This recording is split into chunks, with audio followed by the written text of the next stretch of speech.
মূল সুরটা এক জায়গায়। 5ই আগস্টের পরে বাংলাদেশে একটা গণতান্ত্রিক রূপান্তর ঘটবে, এটা মানুষের প্রত্যাশা ছিল।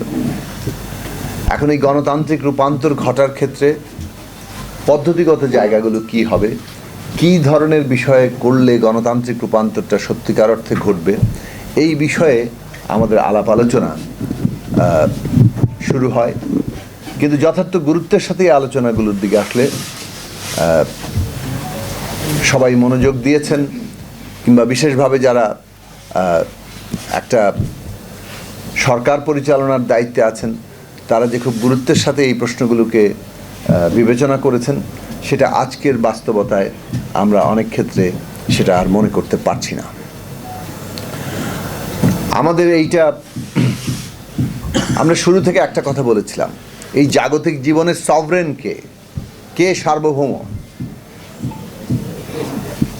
একটা গণতান্ত্রিক সমাজে ব্যক্তি অর্থাৎ জনগণ, যখন ব্যক্তির সার্বভৌমত্ব আমরা স্বীকার করি, ব্যক্তি সমষ্টি তৈরি করে, জনগণের সার্বভৌমত্ব স্বীকার করা হয়।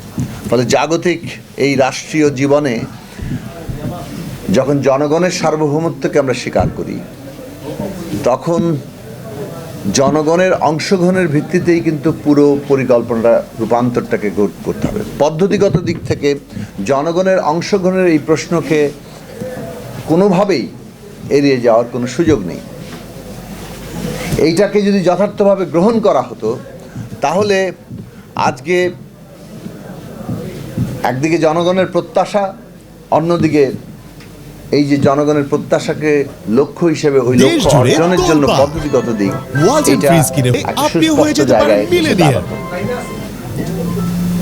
মানুষের প্রত্যাশা বিচার হবে, মানুষের প্রত্যাশা সংস্কার হবে, অর্থাৎ রূপান্তর ঘটবে, এবং মানুষের প্রত্যাশা যে তারা এই কাজের মধ্যে সক্রিয়ভাবে অংশ নিতে পারবে।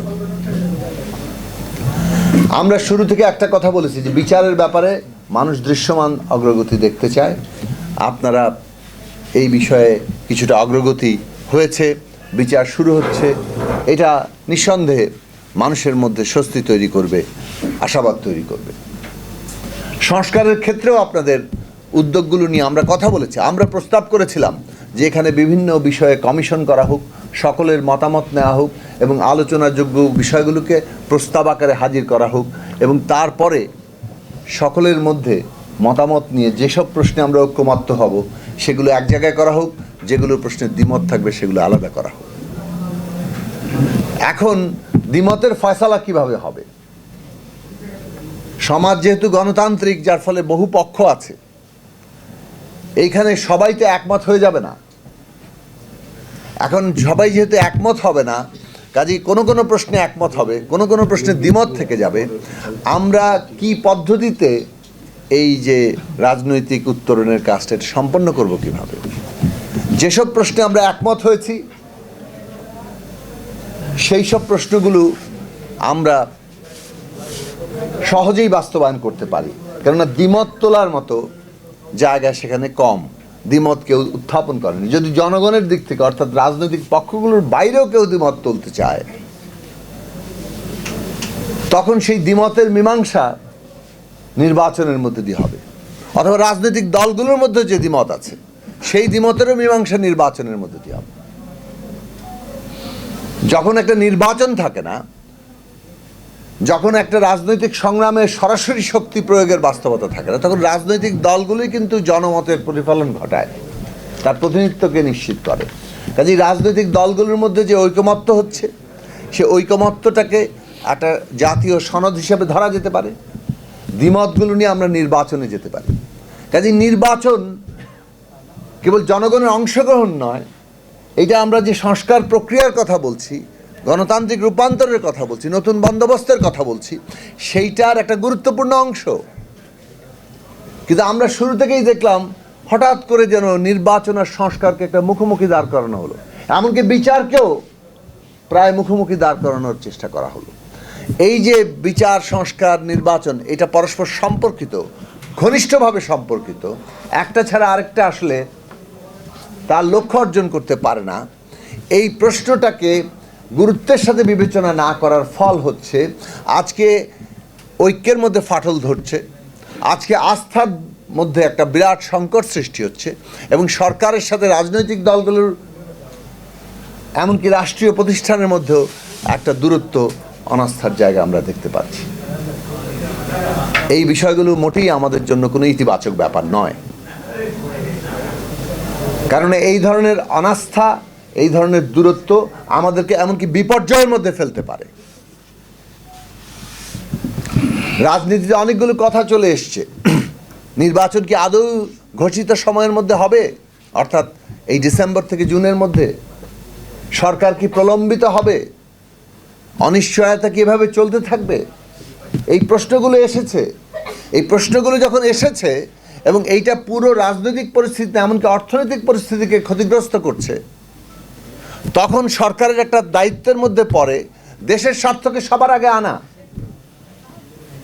এবং দেশের স্বার্থকে সবার আগে আনতে গেলে এই বিষয়ের সুনির্দিষ্ট রোডম্যাপ, কোনো ধরনের অনাস্থা, কোনো ধরনের দূরত্ব যাতে না থাকে সেই ব্যবস্থা করা। এবং সেই কারণে আমরা বলছি এবং আমরা জানি এটাই একমাত্র সমাধান, যে বিচার, সংস্কার এবং নির্বাচনের সুনির্দিষ্ট রোডম্যাপ করেন। আপনারা প্রাথমিক ডেডলাইন বলেছেন ডিসেম্বর থেকে জুন। তো ডিসেম্বর কথাটা কে বলেছে প্রথম? মাননীয় প্রধান উপদেষ্টা প্রফেসর ডক্টর মোহাম্মদ ইউনূস। তিনি কিন্তু ডিসেম্বর বিষয়টাকে সামনে এনেছেন। এখন এটা তো খুব স্বাভাবিক যে রাজনৈতিক দলগুলো তারা নির্বাচন চাইবে, এর মধ্যে তো অস্বাভাবিকতার কিছু নেই। নির্বাচন চাওয়া কোনো অপরাধ নাকি? এবং নির্বাচন যখন আপনি যদি সত্যিকার অর্থে জনগণের সার্বভৌমত্ব স্বীকার করেন এবং মনে করেন যে এই পুরো সংস্কার প্রক্রিয়ার মধ্যে জনগণের সম্পৃক্ততা অত্যন্ত জরুরি, তাহলে নির্বাচনটাকে আপনি তো পুরো সংস্কারের গুরুত্বপূর্ণ অংশ হিসাবে দেখবেন। এটাকে বিরোধাত্মক জায়গায় দেখার দৃষ্টি তো হচ্ছে জনগণ বিরোধী একটা অবস্থান নেওয়া। কাজে নির্বাচন চাওয়াকে একটা অপরাধ হিসাবে দেখার কিছু নেই। খোদ প্রধান উপদেষ্টা বললেন ডিসেম্বর থেকে জুনের মধ্যে নির্বাচন হবে। ফলে রাজনৈতিক দলগুলো যে ডিসেম্বরে নির্বাচন চায়, এটার মধ্যে কোনো অপরাধের কিছু নেই। এবং তারা ডিসেম্বরের মধ্যেই নির্বাচন চাইবে, সবার আগে যে সময়টা, সেই সময়টাতে চাইবে। যদি ডিসেম্বরে আয়োজন করা না যায়, কেন যাচ্ছে না সেই ব্যাখ্যাটা সরকার দেবে। সরকার ব্যাখ্যা আনুষ্ঠানিকভাবে দিয়েছেন, তারা আলোচনার মধ্যে বলেছেন যে তারা প্রতিষ্ঠান পুনর্গঠন করছেন, আইন শৃঙ্খলা পরিস্থিতি আনার চেষ্টা করছেন, এখনো কমফোর্টেবল বোধ করেন নাই যে নির্বাচন ডিসেম্বরেই আয়োজন করতে পারবেন। তাহলে আলোচনা করেন, এটা তো আলোচনার একটা বিষয়। আলোচনা করে কিভাবে একটা দ্রুত কমফোর্টেবল জায়গায় আসা যায় সেই জায়গা তৈরি করেন। আমরা তো দেখছি যে নির্বাচনের তারিখ সুনির্দিষ্ট না হওয়ার ফলে যেগুলো গুরুত্বপূর্ণ আলোচনা সেগুলো প্রাধান্যে আসতে পারছে না। বাংলাদেশে এখন গুরুত্বপূর্ণ আলোচনা হচ্ছে সংস্কার কোন কোন প্রশ্নগুলো সত্যিকার অর্থে ন্যূনতম এই জায়গায় না গেলে দেশে ক্ষমতার ভারসাম্য তৈরি হবে না। এখন টিক চিহ্ন আর ক্রস চিহ্ন দিয়ে কিন্তু সব বোঝা যায় না। আপনি লিখে দেখেছেন 2 বারের বেশি প্রধানমন্ত্রী কেউ হতে পারবে না, আপনাদের প্রস্তাব। আপনি কারো ক্ষেত্রে লিখলেন টিক চিহ্ন আর কারো ক্ষেত্রে লিখলেন ক্রস চিহ্ন। মনে হলো যিনি ক্রস চিহ্ন তিনি বোধহয় এটা মানেন না, কিন্তু এখানে যে তার ভিন্ন প্রস্তাব আছে সেটা কিন্তু আর এখানে উল্লেখিত হচ্ছে না। মনে হচ্ছে এটা বোধহয় মানে হ্যাঁ আর না এর মধ্যে ফেলে দেওয়া হলো। এইভাবে করে কিন্তু সংস্কারের কোনো মানে একমত আর দ্বিমত হবে না। পদ্ধতি হিসাবে অত্যন্ত ভুল। রাজনৈতিক ঐক্যতার বদলে যদি এই সংস্কার কমিশন এমন কোনো উপস্থাপনা হাজির করেন যেখানে রাজনৈতিক মানে মাঠের মাইলেজ নেওয়ার চেষ্টা হবে কারো কারোর জন্য, সেইটা কিন্তু অনেকেই মানবেন না। ফলে আপনারা নিজেরাই পরোক্ষভাবে বিরোধ উস্কে দেওয়ার জায়গাতে ভূমিকা রাখবেন। এই জায়গাগুলো পরিহার করা দরকার।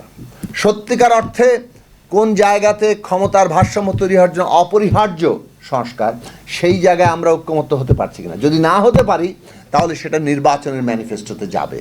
জনগণকে সেই বিষয়ে সংগঠিত হওয়ার সময় দিতে হবে। আমরা যারা মনে করি প্রধানমন্ত্রী 2 মেয়াদই হওয়া দরকার, সেটা যদি শেষ পর্যন্ত ঐকমত্য না হয়, যারা বলছেন 3 মেয়াদে, যেমন বিএনপির প্রস্তাব হচ্ছে তারা 3 মেয়াদ পর্যন্ত চান, মাঝখানে একটা বিরতি সহ। এটা কেবল ক্রস চিহ্ন দিকে বোঝা যায়। যারা 2 মেয়াদ চাচ্ছেন আর যারা বলছেন 3 মেয়াদ একটা ক্রস গ্যাপ সহ, সেটা কি কেবল ক্রস চিহ্ন নাকি এটা ভিন্ন প্রস্তাব? এখানে যদি শেষ পর্যন্ত ঐকমত্য না হয় তাহলে মীমাংসা কি?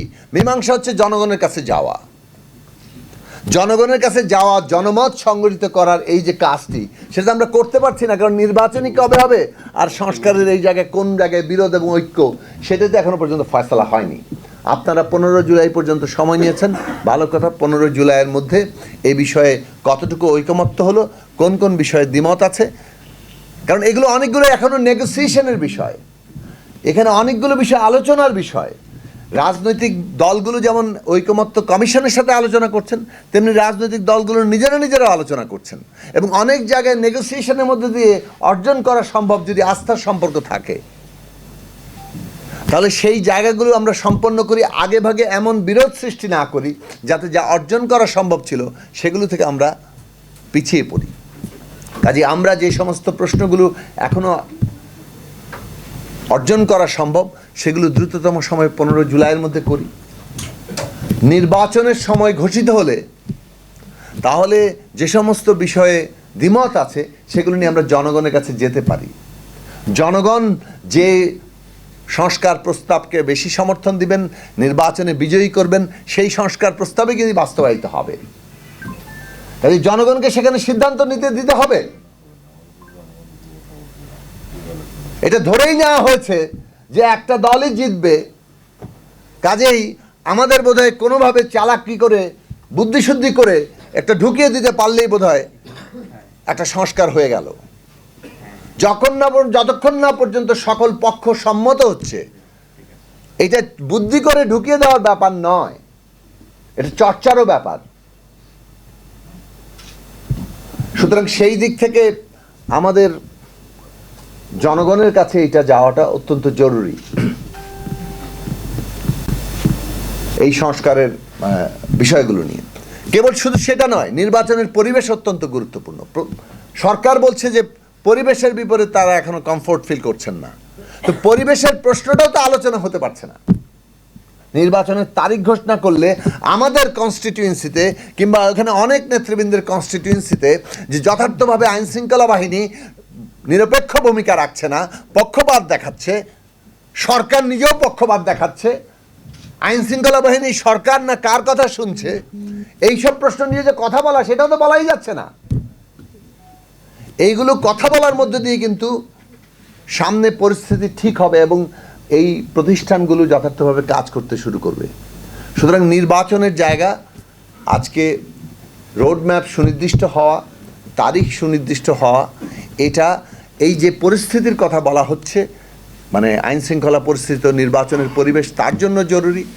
সংস্কার প্রস্তাব জনগণের মধ্যে সম্পৃক্ত করে তাকে একটা জনমতের জায়গায় নিয়ে যাওয়া, তার জন্য জরুরি। এবং দেশের সামগ্রিক স্থিতিশীলতা, অর্থনীতি সহ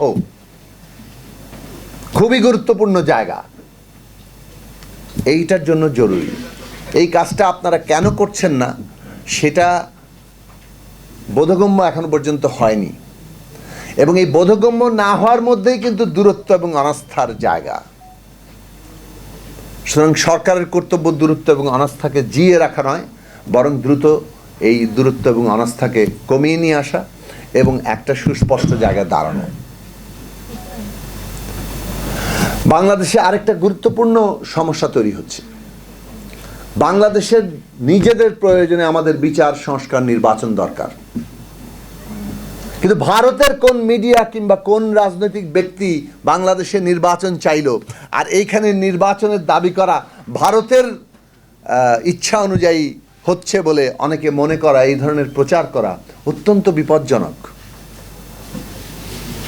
অত্যন্ত বিপজ্জনক।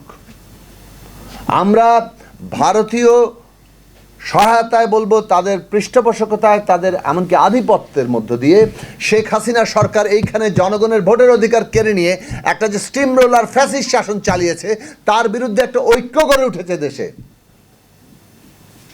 এবং সেই ঐক্য দেশে একটা গণতান্ত্রিক রাষ্ট্র নির্মাণের কাজ করবে, যেখানে বিচার, সংস্কার, নির্বাচন তার গুরুত্বপূর্ণ অংশ। সেখানে নির্বাচন ভারতীয় এজেন্ডা, এই কথা বলে দিয়ে জনগণের ঐক্যে ফাটল ধরানো ভারতের পারপাসকে সার্ভ করবে, ভারতের আধিপত্য কিংবা তার যে সহযোগী আওয়ামী লীগ ফ্যাসিস্ট যে নেতৃত্ব, যারা এই স্টিম রোলার চালিয়েছে, তাদেরকে পুনর্বাসন করার ক্ষেত্রে সহায়তা করবে। আমরা পরিষ্কার করে বলি, আমাদের রাজনৈতিক প্রচারণা যেন এই সীমিত স্বার্থ, সংকীর্ণ স্বার্থ অথবা এই মায়োপিক ক্ষীণ দৃষ্টির মধ্যে আটকে না যায়। একটু দূর থেকে দেখেন এবং বাংলাদেশের জনগণের স্বার্থ, দেশের স্বার্থকে সর্বাগ্রে রাখেন। সেইটা আজকের দিনে গণতান্ত্রিক উত্তরণের জন্য জরুরি। গণতান্ত্রিক উত্তরণ অত্যন্ত, মানে আমরা সর্বাপেক্ষা কিংবা সবচেয়ে বেশিটা অর্জনও করতে পারি, আবার আমাদের ভুলের কারণে কিন্তু বিপর্যয়েরও মুখোমুখি হতে পারি। এই দুয়ের কোনটা করব সেটা নির্ভর করছে, যেমন অন্তর্বর্তী সরকার, তাদের দায়িত্ব অনেক বেশি, তাদেরকে উদ্যোগ নিতে হবে, তেমনি রাজনৈতিক দল, দেশের রাষ্ট্রের প্রতিষ্ঠানগুলো সকলকেই কিন্তু তাদের নিজ নিজ অবস্থান থেকে একটা দায়িত্বশীল ভূমিকার জায়গায় থাকতে হবে। সেইটাই আজকের বাংলাদেশের মানুষের কাম্য। আমরা সেই কাজ করতে পারবো এবং আমরা মনে করি অন্তর্বর্তী সরকার প্রধান প্রফেসর ডক্টর মোহাম্মদ ইউনূস, তিনি তার যে অভিজ্ঞতা এবং তার যে ধৈর্য এবং তার যে নেতৃত্ব, সবটা দিয়ে এই পুরো প্রক্রিয়াকে একটা গণতান্ত্রিক এবং একটা সফল পরিণতির দিকে নিয়ে যেতে সক্ষম হবেন, সকল পক্ষকে আস্থায় নিয়ে আসতে সক্ষম হবেন। সেই কাজে আমরা সর্বদা সহযোগিতা করতে প্রস্তুত আছি এবং সেটার কারণেই আমরা আলোচনায় বসি, আমরা যাই। কিন্তু এই বিষয়ে সরকারের যদি পক্ষপাত দেখা যায় তাহলে অনাস্থা আরও বৃদ্ধি পাবে। সুতরাং সেই সব বিষয়ে সরকারকে সচেতন হতে হবে। আপাতত এই কথা বলে আজকে আমরা এখানে